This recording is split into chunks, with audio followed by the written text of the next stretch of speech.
கர்த்தருடைய வார்த்தைக்கு நேராக நாம் கடந்து செல்லலாம். நம்முடைய வேத புத்தகத்தை எடுத்துக்கொள்வோம். யாத்ராம புஸ்தகம் 15வது அதிகாரம் 6வது வசனம். கர்த்தாவே, உம்முடைய வலது கரம் பலத்தினால் மகத்துவம் சிறந்திருக்கிறது. கர்த்தாவே, உம்முடைய வலது கரம் பகைவனை முறிக்கிவிட்டது. கர்த்தாவே, உம்முடைய வலது கரம். கர்த்தாவே, உம்முடைய வலது கரம். இன்னைக்கு நம்ம தியானிக்க போகிறதான செய்தியினுடைய தலைப்பு கர்த்தரின் வலது கரம், God's right hand. இந்த தலைப்பின் கீழாக இன்னைக்கு கர்த்தருடைய வார்த்தையை நம்ம தியானிக்க போகிறோம். வேதம் அநேக இடங்களிலே கர்த்தருடைய வலது கரத்தை குறித்து சொல்லி இருக்கிறது. உம்முடைய வலக்கரம், உம்முடைய வலக்கரம், கர்த்தரின் வலக்கரம் அப்படின்னு அநேக இடங்கள்ல இதை நம்ம பார்க்க முடியும். யாத்ராமம் 15வது அதிகாரத்துல கூட எகிப்துல இருந்து மீட்பை பெற்றுக்கொண்டு வந்ததான இஸ்ரவேல் ஜனங்கள் செங்கடலை கடந்து செங்கடலை கிராஸ் பண்ணி அந்த பக்கம் வந்ததுக்கு அப்புறம் ஒரு பாடல் ஒன்றை பாடி ஆண்டவரை புகழுகிறார்கள், மகிமைப்படுத்துகிறார்கள். அப்படி மோசையும் இஸ்ரவேல் ஜனங்களும் பாடியதான பாடலிலே வருகிறதான பாடல் வரியில ஒரு வரிதான், கர்த்தாவே, உம்முடைய வலதுகரம் பலத்தினால் மகத்துவம் சிறந்திருக்கிறது. கர்த்தருடைய வலதுகரம் அது எத்தனை வல்லமை மிகுந்தது அப்படிங்கிறத குறிப்பிடும் வண்ணமாக இந்த இடத்துல பாடல் பாடப்பட்டிருக்கிறது. கர்த்தருடைய வலதுகரம் glorious in power, அது வல்லமையில மகத்துவம் சிறந்ததாக இஸ்ரவேல் ஜனங்கள் பாடுகிறார்கள். அவருடைய வலதுகரம் அத்தனை மகத்துவம் நிறைந்ததாக அவர்கள் சொல்லுகிறார்கள். உண்மையாகவே கர்த்தருடைய வலதுகரம் அது மகத்துவம் நிறைந்தது, அது வல்லமை மிகுந்தது. கர்த்தருடைய கரம் அது பெரிய காரியங்களை செய்ய கூடியது.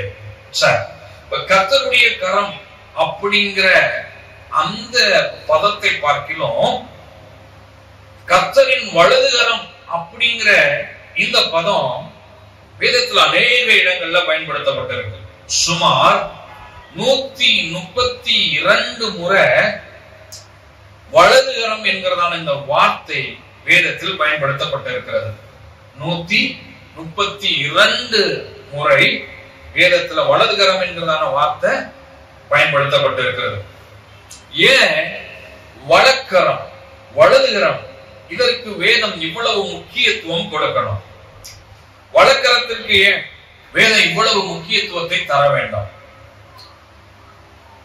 ரைட் ஹேண்டுக்கு வேதம் அதை மென்ஷன் பண்ணி வெறும் ஹேண்ட்னு சொல்லாம, கரம்னு சொல்லாம, ரைட் ஹேண்ட், வலக்கரம், வலதுகரம்னு அதை முக்கியப்படுத்துவதற்கு, அதை அடையாளப்படுத்தி சொல்லுவதற்கான காரணம் என்ன அப்படின்னு வேதம் முழுவதையும் நம்ம பார்த்தோம்னா அங்க அநேக காரணங்கள் அதற்காக சொல்லப்பட்டிருக்கிறது. வலதுகரம் என்று சொல்லப்படும் போது அது எப்போதுமே முக்கியத்துவம் வாய்ந்ததாக காணப்படுகிறது. எங்கெல்லாம் வலதுகரம் என்கிறதான வார்த்தை பயன்படுத்தப்பட்டிருக்கிறதோ அங்கெல்லாம் அதற்கான முக்கியத்துவம் இருக்கிறது என்பதை அது நமக்கு உணர்த்துகிறது. எங்கெல்லாம் வலக்கரம் என்கிறதான வார்த்தை பயன்படுத்தப்பட்டிருக்கிறதோ அங்கெல்லாம் அது சிறந்ததை குறிப்பிடுகிறது என்பதை வேதம் நமக்கு காண்பித்து கொடுக்கிறது. அது சிறப்பானத, சிறந்தத குறிப்பதற்காக இந்த வலதுகரம் என்பதை வேதத்தில் அநேக இடங்கள்ல இந்த பதங்கள் பயன்படுத்தப்பட்டிருப்பதை நம்மால் அறிந்து கொள்ள முடிகிறது. அது மாத்திரமல்ல, வலதுகரம் என்று எங்கெல்லாம் பயன்படுத்தப்பட்டிருக்கோ அங்கெல்லாம் மேன்மையானவைகளை பேசக்கூடியதாக காணப்படுகிறது. மேன்மையானவைகளை அது சொல்லக்கூடியதாக இருக்கிறது. அடுத்து வலதுகரம் அப்படின்னு எங்கெல்லாம் சொல்லப்பட்டிருக்கோ அங்கெல்லாம் அது வல்லமை மிக்கதாக காண்பிக்கப்பட்டிருக்கிறது. கர்த்தருடைய வலதுகரம் அப்படின்னு சொல்லப்பட்டாலே அங்க ஒரு வல்லமை வெளிப்படுகிற ஒன்றாகவே வேதம் காட்டுகிறது. அதே போல வலதுகரம் என்று சொல்லப்படும் போது அது கணத்தை குறிப்பிடுகிறது. அது ஹானர குறிப்பிடுது. கணத்தை அது வெளிப்படுத்துது.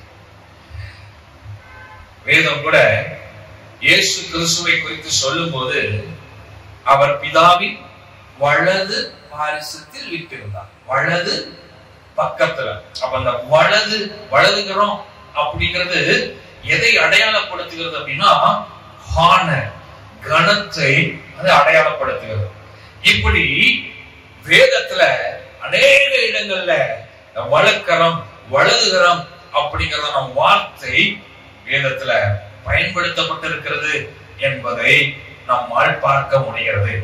இன்றைக்கு இந்த காலை வேளையில கர்த்தருடைய வலதுகரம் நம்ம வாழ்க்கையில மேன்மையான காரியங்களை, வல்லமை மிகுந்த காரியங்களை, முக்கியத்துவம் வாய்ந்த காரியங்களை, சிறப்பானத கனத்துக்குரியவைகளை செய்யும்படி வெளிப்படும் அந்த வலதுகரத்தை குறித்துதான் இன்றைக்கு நம்ம தியானித்து ஆசீர்வதிக்கப்பட போகிறோம்.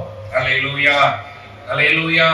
அப்ப இந்த வார்த்தையை நீங்க கேட்கும் போதே ஒரு விசுவாசத்தோடு, ஒரு நம்பிக்கையோடு இந்த வார்த்தையை கேளுங்க.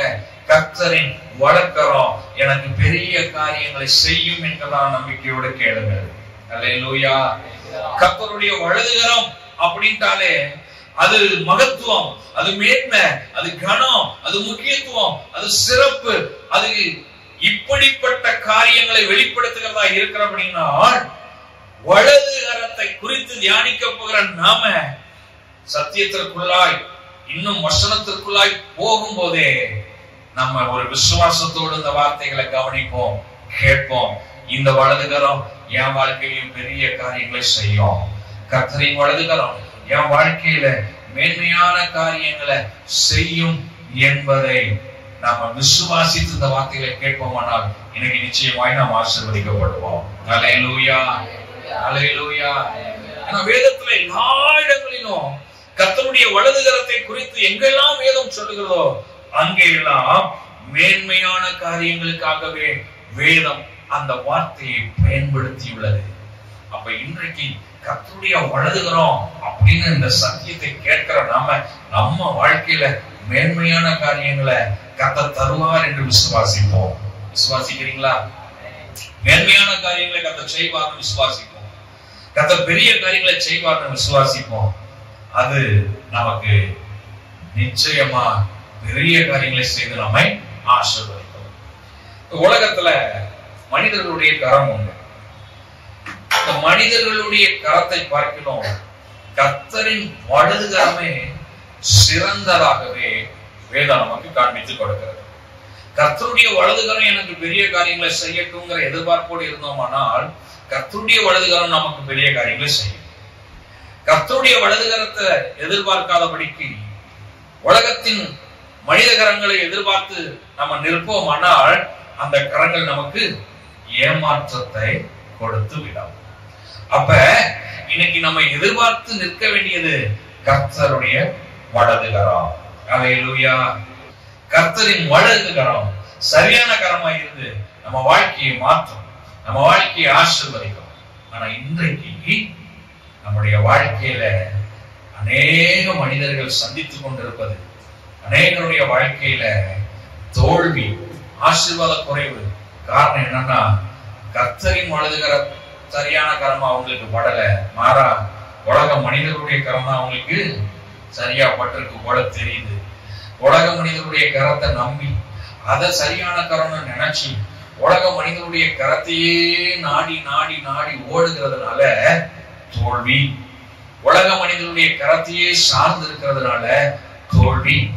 அடுத்தவருடைய கரத்தையே எதிர்பார்த்து எதிர்பார்த்து வாழ்க்கையை ஓட்டிக்கிட்டு இருக்கிறதுனால தோல்வி, ஆசீர்வாதத்துல குறைவு. இன்னைக்கு ஆண்டவர் நம்மோடு கூட பேச விரும்புகிறார். மனித கரம் அல்ல, கர்த்தரின் வலதுகரமே நமக்கு ஆசீர்வாதங்களை கொடுக்கும். மனிதனுடைய கரம் அல்ல, கர்த்தரின் வலதுகரமே நமக்கு நன்மையை செய்யும். அல்லேலூயா, அல்லேலூயா, அல்லேலூயா. இன்னைக்கு இந்த ஃப்ரேஸ சொல்லிக்கிட்டே இருங்க.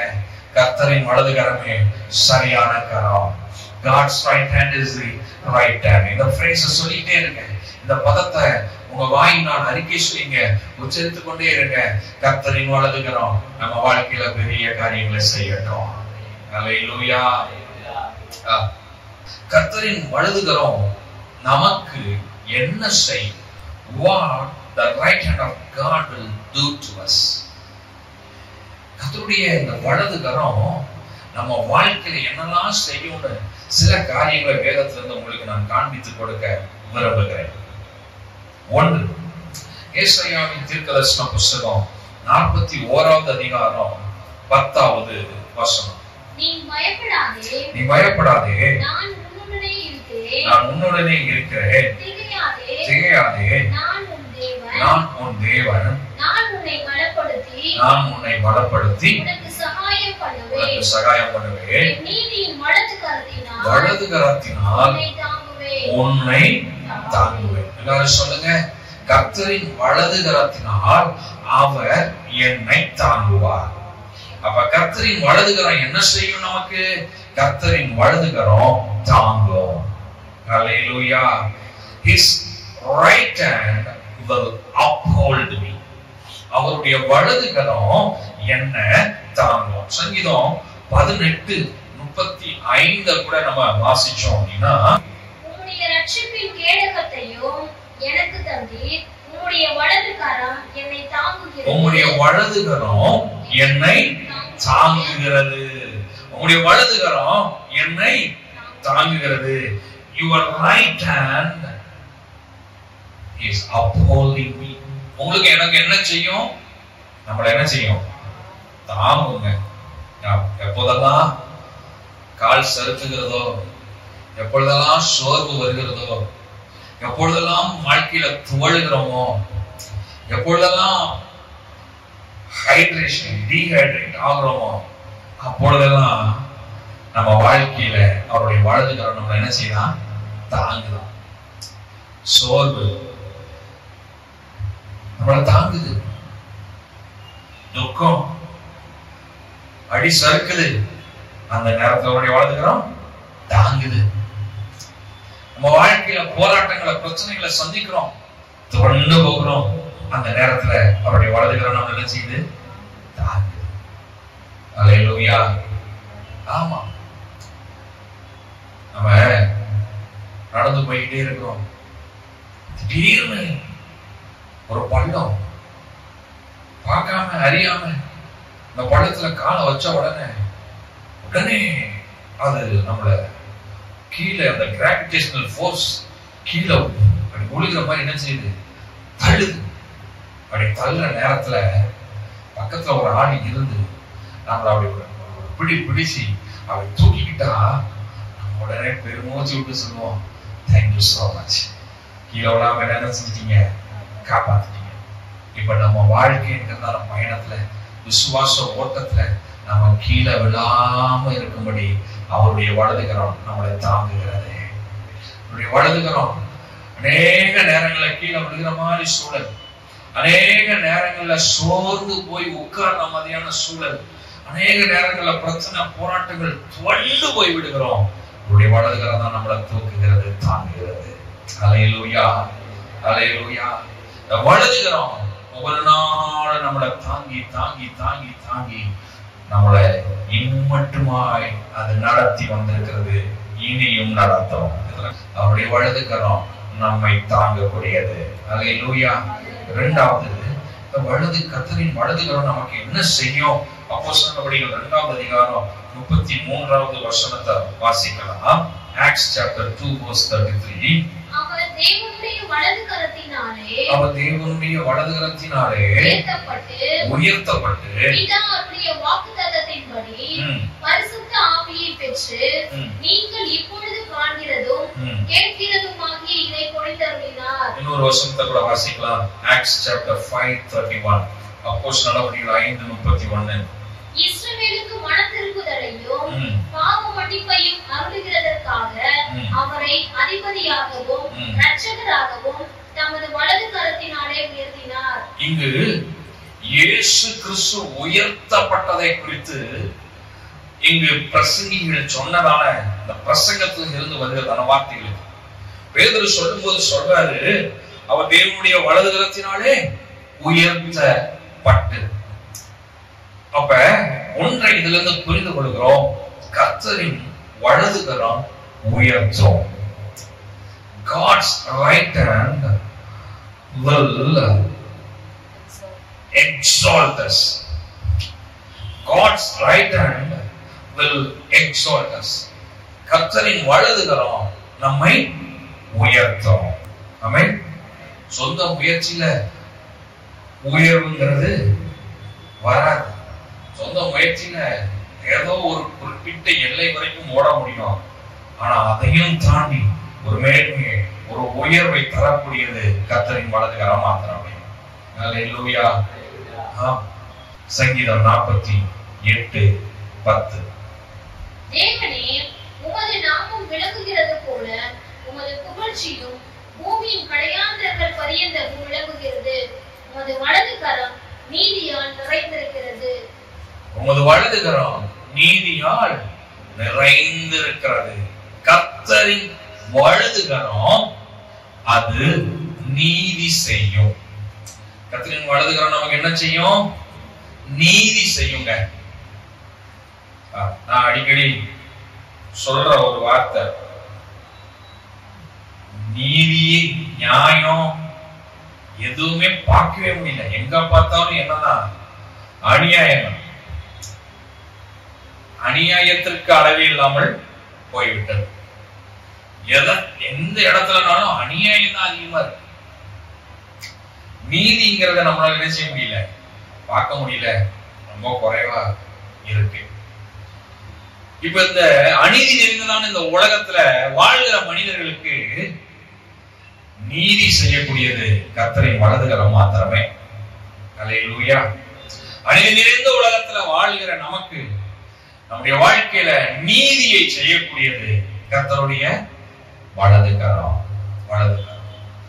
வலதுகரம் நம்ம வாழ்க்கையில நீதி செய்யும். ஒருவேளை அநீதி இழைக்கப்பட்டவர்களாக நம்ம இந்த வார்த்தையை கேட்டுக்கொண்டு இருப்போமானால், நம்முடைய வாழ்க்கையில அநீதியை சந்தித்தவர்களாக நம்ம இருப்போமானால், இன்றைக்கு ஆவியானவர் நம்மளை தேற்ற விரும்புகிறார். அவருடைய கரம் நமக்கு நீதி செய்யும். நான்காவது, அவருடைய வலதுகரம் நமக்கு என்ன செய்யும்? யாத்திராகமம் 15:6 மீண்டும் வாசிக்கலாம். கர்த்தாவே, உம்முடைய வலதுகரம் பலத்தினால் மகத்துவம் சிறந்திருக்கிறது. கர்த்தாவே, உம்முடைய வலதுகரம் பகைவனை நொறுக்கிவிட்டது. உம்முடைய வலதுகரம் பகைவனை நொறுக்கிவிட்டது. கர்த்தரின் வலதுகரம் பகைவர்களை நொறுக்கும். கர்த்தரின் வலதுகரம் நம்முடைய பகைவர்களை அது என்ன செய்யும்? நொறுக்கும். Your right hand will dash the enemy in pieces.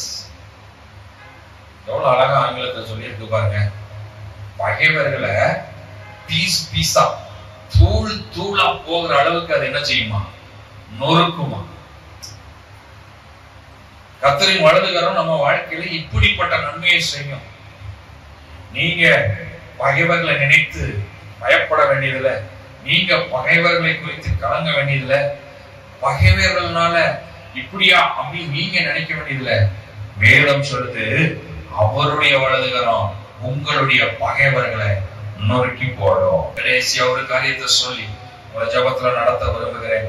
உபாகமம் 33:2. Deuteronomy chapter 33:2. கர்த்தர் சீனாயிலிருந்து எழுந்தருளி சேயீரிலிருந்து அவர்களுக்கு உதயமானார். பாரான் மலையிலிருந்து பிரகாசித்து 10,000 பரிசுத்தவான்களோட பிரசன்னமானார். அவர்களுக்காக அக்கினிமயமான பிரமாணம் அவருடைய வலது கரத்திலிருந்து புறப்பட்டது. அக்கினிமயமான பிரமாணம் அவருடைய வலது கரத்திலிருந்து புறப்பட்டது. From his right hand came a fiery law for them. இது எதை நமக்கு வெளிப்படுத்துகிறது என்றால், கர்த்தருடைய வலதுகரம் பிரமாணங்களை நமக்கு அருளும். இன்னொரு விதத்துல சொல்லணும்னா, கர்த்தருடைய வலதுகரம் நமக்கு ஆலோசனைகளை அருளும். அவருடைய வலதுகரம் நமக்கு நல்ல கவுன்சிலிங்காக இருக்கும். அவருடைய வலதுகரம் அதை நமக்கு அருளி செய்யும். அவருடைய வலதுகரம் நமக்கு நல்ல ஆலோசனைகளை கொடுத்து இந்த பக்கம் போகாத, இதுதான் சரியான பாதை, இதுதான் சரியான வாழ்க்கை, இதுதான் உனக்கு சரியானது அப்படிங்கறதெல்லாம் நமக்கு போதித்து கண்டித்து உணர்த்தி நமக்கு நல்ல ஆலோசனைகளை கொடுத்து அவருடைய வலதுகரம் நம்மளை வழி நடத்தும். அல்லேலூயா. அப்ப இந்த வலதுகரம் சில நேரத்துல நமக்கு ஆலோசனை கொடுக்கும் போது அந்த ஆலோசனைகள் எல்லாம் பிரமாணங்களாக வெளிப்படுகிறதுனால நமக்கு சில நேரங்கள்ல ஒரு அடி போட்டு கூட நம்மள நேர் வழியில கொண்டு போகும். எத்தனை பேர் விசுவாசிக்கிறீங்க? அல்லேலூயா. நம்ம போற பாதை சரி இல்லை அப்படின்னா இந்த வலதுகரம் நம்மள நேர் பாதையில அவர் பிரியப்படுகிற அவருக்கு சித்தமான பாதையில கொண்டு போவதற்காக நமக்கு ஒரு அடி கொடுத்து நமக்கு ஆலோசனைகளை கொடுத்து நமக்கு போதித்து நம்மள சரியான பாதையில கர்த்தருடைய வலதுகரம் நடத்தும்.